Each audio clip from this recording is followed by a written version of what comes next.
নমস্কার বন্ধুরা, ওম সাই রাম। আজকে আমি একটা সাবান বানাবো। এই সাবানটা এখন আপনারা অনলাইনে দেখতে পাচ্ছেন, ভীষণভাবে ভাইরাল হয়েছে। তো আমিও মনে হলো যে ঠিক আছে, দেখা যাক করি। তো আমিও এই সাবানের বেস কিনে নিয়েছি আর মোল্ড কিনে নিয়েছি। আর এর সঙ্গে যে আমি মেশাবো সেই লিকুইডটা মানে পেস্ট আমি করে নিয়েছি। এখানে আছে হচ্ছে, আপনাদের দেখাচ্ছি, এখানে আছে হচ্ছে অ্যালোভেরা, কাঁচা হলুদ, কমলা লেবুর খোসা, এসেনশিয়াল অয়েল আর মধু ভালো করে মিক্সড করে নেবার পরে এবার এই যে সাবানের যে বেসটা আমার কাটা ছিল সেইটা এবার আমি ওভেনে দেবার পরে এটা লিকুইড হয়ে যাওয়ার পরে এবার আমি যে পেস্টটা করেছি সেটা 1 চামচ করে দিতে থাকবো আর নাড়তে থাকবো। তবে বেশিক্ষণ করব না, যেহেতু এসেনশিয়াল অয়েলগুলো দেয়া রয়েছে।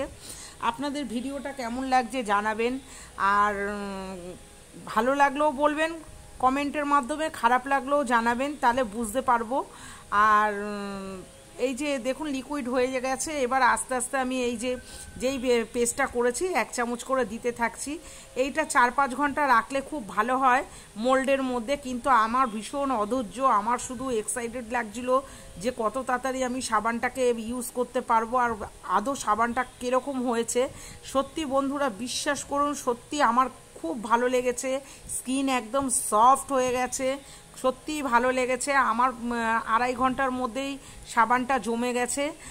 তো আপনাদেরকে দেখাচ্ছি, দেখুন। যদি ভালো লাগে লাইক কমেন্ট শেয়ার করে দেবেন, ফলো করতে ভুলবেন না। আর কালারটা এখন এরকম এই কারণেই লাগছে যেহেতু কাঁচা হলুদ রয়েছে, ওই জন্য।